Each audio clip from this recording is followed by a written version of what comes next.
So guys, जैसा कि हमने पिछले एपिसोड में देखा, लिन और ली शिन के शरीर आपस में बदल गए थे। दोनों एक दूसरे की शक्तियों का इस्तेमाल करना चाहते थे, लेकिन वो कामयाब नहीं हुए। लिन ने हालात को जल्दी समझ लिया और वक्त रहते हेरिटेज क्राउन की मदद से वापस अपनी सोल को एक्सचेंज कर लिया। लेकिन बारबाटोस ने अपनी छड़ी बाहर निकाल ली, जिससे उसकी शक्ति कई गुना बढ़ गई। चारों ओर से हमले हो रहे थे और जब उसने लिन को खतरे में देखा तो उसे अपने पिता द्वारा बताए गए सबसे अल्टीमेट ऑफेंसिव मैजिक का ख्याल आया। उसी मैजिक की वजह से उसके पिता मारे गए थे, लेकिन लिन अपने अपनों को बचाना चाहता था, इसीलिए उसने वही मैजिक इस्तेमाल करने का फैसला लिया। उसने फायर थ्रेड्स से सभी पाइथन को जला डाला और बारबाटोस की गर्दन पकड़कर उसे मार डाला।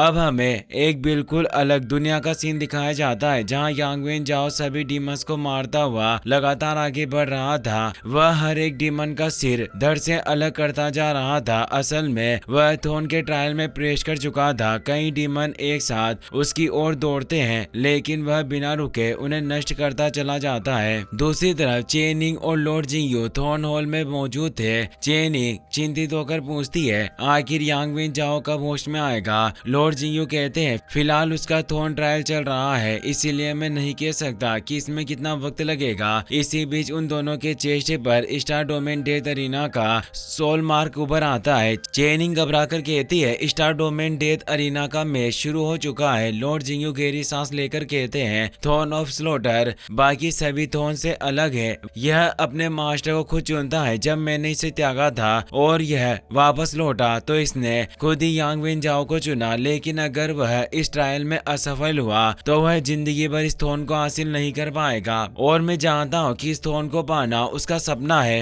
अगर अभी डेथ मैच न होता तो वह जरूर सफल हो जाता, लेकिन अब हालात कठिन होंगे। यांग वेन जाओ होश में नहीं है, इसीलिए वह तुम्हारे लिए एक बोझ बन जाएगा। तुम्हें डीमंस से उसे बचाना होगा, और एक छोटी सी गलती उसके सपनों को हमेशा के लिए खत्म कर देगी। इसीलिए उसे जबरदस्ती जगाने की कोशिश मत करना, वरना उसकी जान भी जा सकती है। चेनिंग यह सुनकर गंभीर हो जाती है। उन्हें तुरंत अरीना में टेलीपोर्ट कर दिया जाता है। चेनिंग के साथ कई और नाइट्स को भी टेलीपोर्ट कर दिया गया था। अरीना में पहले से ही भारी संख्या में डीमन मौजूद थे और वे तेजी से उनकी ओर भाग रहे थे। यांग वेन जाओ अभी भी बेहोश बैठा था। चेनिंग मन ही मन कहती है, यांग वेन जाओ, मैं तुम्हें और तुम्हारे सपनों की रक्षा करूंगी, चाहे कुछ भी हो जाए। तुम्हें जल्दी जागना होगा। वह कई बबल्स बनाती है, जिनमें वह यांग वेन जाओ और लो लेवल नाइट्स को बंद कर देती है, ताकि कोई डीमन उन्हें छू भी न सके। माइडू अपने जायंट फॉर्म में बदल जाता है। चेनिंग उसे आदेश देती है, इन्हें किसी भी कीमत पर प्रोटेक्ट करना। अब सभी डीमन चेनिंग पर टूट पड़ते हैं। वह कहती है, मैं तुम्हें अपने साथियों को नुकसान नहीं पहुंचाने दूंगी, और सोल डिस्क की मदद से वह एक के बाद एक सभी डीमंस को खत्म करती जा रही थी। उसकी शील्ड लगातार आगे बढ़ रही थी, लेकिन तभी वहां पाइमन प्रकट होता है, नाइन्थ पिलर का डीमन गॉड। वह अपनी 2 उंगलियों से उसकी शील्ड को चकनाचूर कर देता है और कहता है, वाकई तुम इंसान बहुत एरोगेंट हो गए हो। अब मैं अपना एंजल थ्रेड इस्तेमाल करूंगा, फिर देखता हूँ मेरी फांसी की सजा से कैसे बचोगी।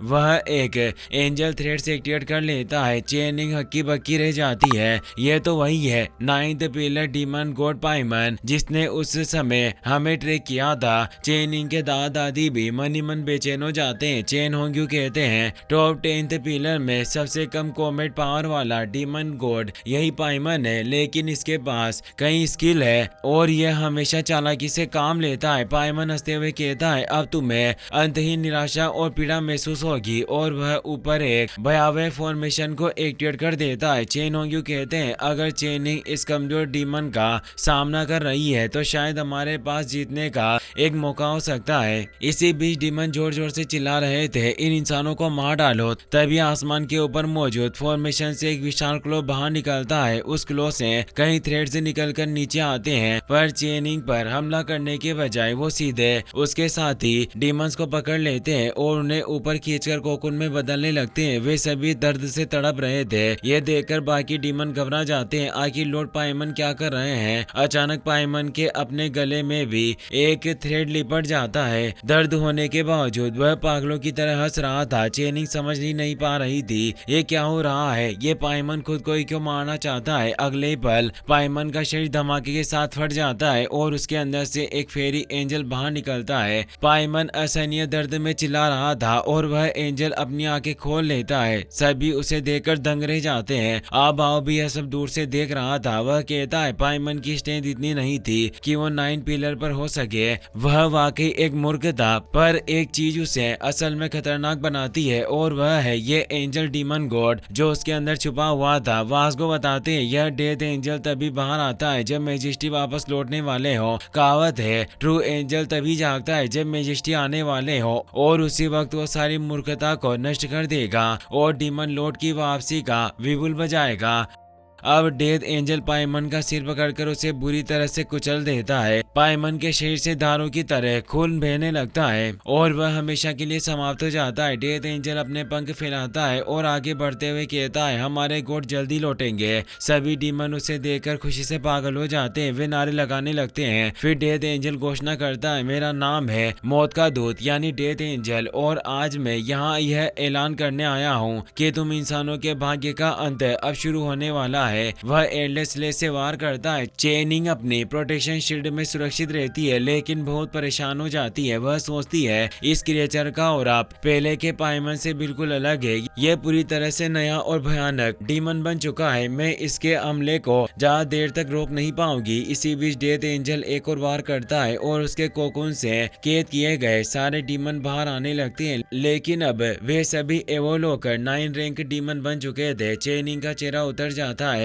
इसने अपने सभी साथियों को 9 रैंक डीमन में बदल दिया। सेन सुई भी घबरा कर कहती है इसके पास वाकई बहुत डरावनी शक्ति है। यह लोअर रैंक के डीमन को भी तुरंत 9 रैंक में बदल सकता है। अब सारे 9 रैंक के डीमन नीचे उतर आते हैं। डेथ एंजल भी उनके साथ नीचे आता हुआ कहता है जब हमारे मेजेस्टी वापस लौटेंगे मैं उनके लिए इस दुनिया को साफ कर दूंगा। तुम इंसान इस धरती पर सिर्फ कचरा हो जो हमेशा गंदगी फैलाते हो, इसीलिए तुम्हें मिटा देना ही बेहतर है। वह सभी डीमन को एक साथ हमला करने का आदेश देता है। वे सभी चेनिंग पर टूट पड़ते हैं। चेनिंग तुरंत समन करने लगती है। वह जोर से कहती है ये दुनिया तुम्हारी नहीं है। ऑल क्रिएशन सुप्रीम स्पिरिट को समन करते हुए प्रार्थना करती है कृपया मेरी पुकार सुनिए।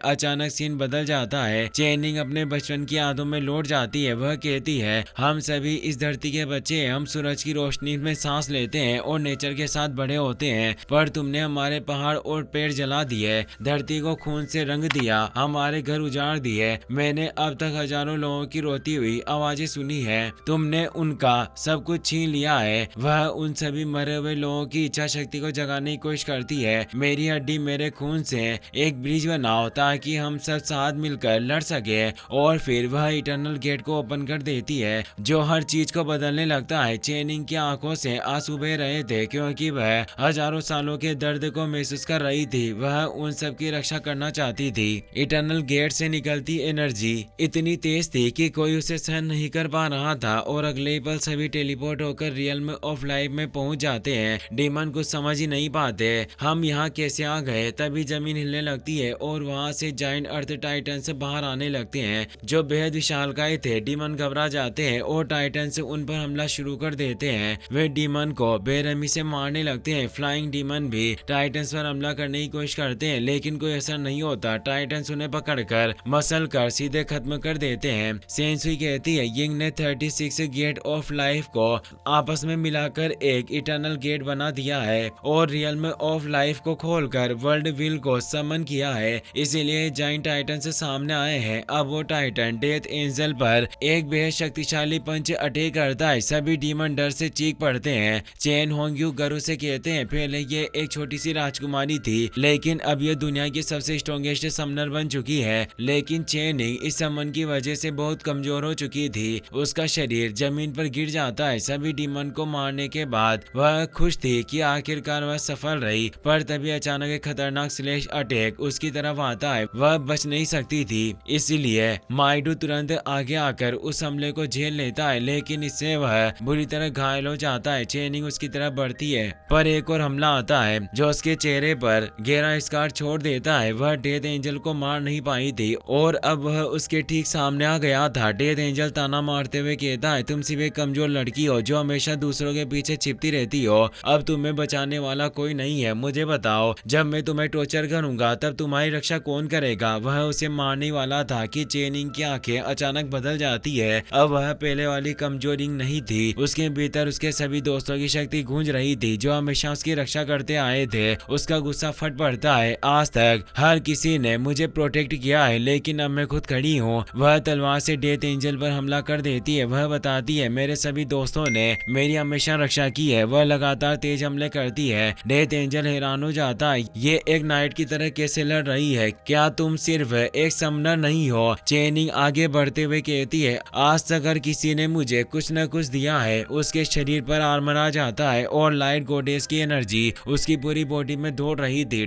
डेथ एंजल बौखला जाता है, ये इतनी पावरफुल कैसे बन गई, इसके पास इतने अलग अलग मेथड कहां से आए। चेनिंग याद करते हुए कहती है, हायू ने मुझे हीलिंग आर्ट सिखाई, सीमा जियान ने मुझे बरसरकर पावर पर कंट्रोल दिया, वांग ने मुझे एक गुस्से में चट्टान तोड़ना सिखाया और लिन ने मुझे अपनी फायर पावर दी जिसका मैं भी इस्तेमाल कर रही हूँ। वह हर एक शक्ति का इस्तेमाल करते हुए लगातार हमला करती जाती है। डेथ एंजल उसके वारों को रोकने की कोशिश करता है लेकिन तभी वो शेन इनकी सिखाई हुई सीक्रेट मूवमेंट टेक्निक इस्तेमाल करती है। वह अचानक गायब सी होती है और एक झटके में डेथ एंजल के पीछे जाकर उसके सीने पर एक पावरफुल वार करती है। वह कहती है, लीडर ने मुझसे बस एक बात कही थी कि मेरे लिए सब बेहद कीमती है और हम सबके भीतर एक मजबूत संकल्प है जो अपनों की रक्षा करने के लिए पैदा हुआ है। फिर वह अपने सभी दोस्तों की शक्ति को एक साथ मिलाती है और उस एनर्जी की मदद से डेथ डीमन को कैद कर लेती है। इसी के साथ यह एपिसोड यही खत्म होता है। अगर वीडियो पसंद आया हो तो इसे अपने दोस्तों के साथ शेयर करें और वीडियो को लाइक करने के साथ साथ चैनल को सब्सक्राइब जरूर कर लें। Thanks for watching.